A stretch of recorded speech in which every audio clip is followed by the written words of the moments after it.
All right, Eric, what is one thing that highly successful people do every day that helps them achieve greatness? Execute. Execute on the things that they say they wanted to get done. Not what you want me to get done, my mother wants me to get done, my coach wants me to, but the things that I really feel like if I do these things, I'm going to be successful. Execute on the things that you said you were going to execute on. So then why don't most people ever find success? Like if it really is, and I know what's hiding in the word execute, but most people do not. And I always tell people only execution matters. Yeah, that's it. But how do people get good at that? So the first thing you got to do is you got to get out of your feelings. Like for me, these are great people who could blow up, like who could be successful, whatever they touch. But something happened that day. You know, you woke up, got into it with your spouse or your kids called with something that was going on or you were sick. Like there are a group of people that feel like it's okay not to execute because I'm not feeling okay, because today is not a good day, because all the stars didn't line up. And at the end of the day, none of that matters. Like to have a good day is great, but just because you have a good day, you still got to execute. And so I think for most people, they go wrong because they think it's a feeling when execution is a fact. One of my favorite quotes from you is about that feelings basically aren't facts, and facts are the things that are going to help you process through your feelings. That's a paraphrase, but it's pretty close. It's right there. And I got that actually from the book You Owe You, which is absolutely phenomenal. Thank you. And what I love about it is this idea of you need to take responsibility for you, that there are going to be difficult times in your life. There are going to be times where you have every reason to make an excuse. Absolutely. But that won't serve you. And I'm always telling people the most insidious thing about excuses is that they're valid. Yeah. Like most people have a real reason to say like, hey, this didn't happen for me, whatever. Yeah. In fact, tell us about Inky, which was, it's a really powerful story I've heard you tell before. Yeah. So, you know, first of all, for me, the whole Inky, you know, I don't want to call it a disability. I don't want Inky to call me, you know what I'm saying? But for one not to have the use of their arm. Training every day for the NFL, going hard. I think he was trying to get out of some pretty dire circumstances. Absolutely. Multiple cousins living with them. They're shifting out the bed, right? So one person sleep in the bed one day, another person sleep in the bed. And for Inky to lose everything, but say to himself, like, yo, this doesn't matter. What matters is the success that I want, what I promised my grandmother, what I promised my mother, what I promised my wife, what I promised myself. And so Inky's thing was, yo, despite this happening, I owe it to myself to still be the person that I dreamed of being. And this setback will only be a setup for a comeback. How do people cultivate that? Because so I know your story. My story certainly is nowhere near as difficult as where you started. But even for me, there were times where it just felt like, oh my God, like this is so hard. There's so much to overcome. The emotions kick in. And I know firsthand that you can mistake your feeling for I'm just recognizing an objective fact, right? So Inky, training all this time to get into the NFL, is really excelling, ends up like severing an artery or something crazy in his arm because he hit somebody so hard, ends up losing use of his arm.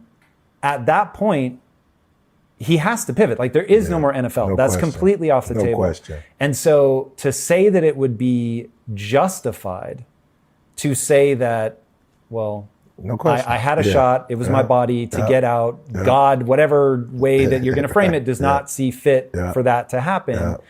How do you help people in that state cultivate a different mindset? Is it by just pointing out it's more effective? Is it something else? No, it's you're already in pain.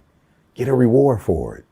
Like you're already in pain. So at the end of the day, you everything is already messed up.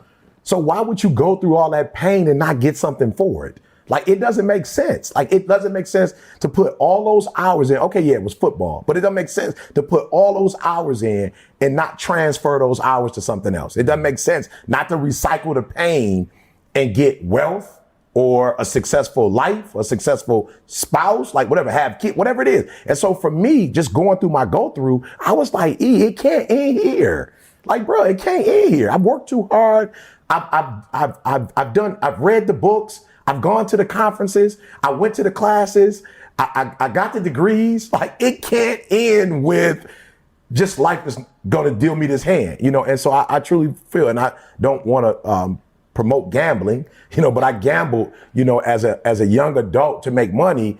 And I watched guys who had a royal flush lose because of the giddy and the excitement. I'm like, oh, he got something. I'm saying? Okay, take what I have and leave. But I also watched people who had nothing in their hand with that poker face actually act as if they had a royal flush and win. And so I learned early, like, it doesn't matter if you grow up rich. You still got to play your hand. It's not like life says, all right, you rich, so you're not going to have your parents will never get cancer. Nobody in your family will ever have multiple sclerosis. Like, you'll never get COVID. You're rich. It doesn't work like that. Like, you still have to do life regardless of how you come into life. And I think some people feel, well, if you come into life and everything is great, then that's the way you live life. But no, it doesn't matter. If you come in great, if you come in poorly, it does not matter. You have to do life. And if you're smart, you do life on your terms and you don't let life make you do it on its terms. So you were homeless at 16? 16. Let's you read the book. So honestly, 13. Okay. So that's when you first started running away. At 13. At 16, I kind of felt like I did this a couple times. I got this. I got this. I can handle this, Right. So I jumped This is out. in Detroit, though. Yeah, I this want is people in to know. Detroit. This is Absolutely. in Detroit. It's not Yeah. exactly warm in the winter in Detroit. Not at all. So start leaving at 13, Yeah. make it pretty much permanent at 16. Yeah. You've got a lot of reasons to say, I've been dealt a bad hand. It's Absolutely. going to be difficult to play. What was the moment where you switched around and decided, you know what, no, I'm not going to tap out. I'm not going to let this be my future? So church, and not necessarily church, because I didn't grow up going to church. So it wasn't like the building. It's magical. But the pastor there was a military man. I think he was an army man, so he had love, but it was tough love, right? And I'll never forget, he pulled me to the side and he gave me something that I had never had before, and that was purpose. He gave me a sense of purpose. And he said to me, you are a phenomenal speaker. You got to imagine, I'm like 16, almost 17, high school dropout, coming to church, smelling, what I'm saying? Like, I think it's so funny, like when people like your story, I think that's funny. They're like, man, you have a phenomenal story. I'm like, I wish this was a story. Yeah. Like, this is my life. So I'm literally coming to church when I come, haven't brushed my teeth. I haven't taken a shower. I smell based on whatever was the last time I had an opportunity to take a shower. I'm in a strained relationship with my mom. I'm on the verge of getting kicked out of school. I have no bank account, no credit cards. And this guy looks at me and says, you're going to be a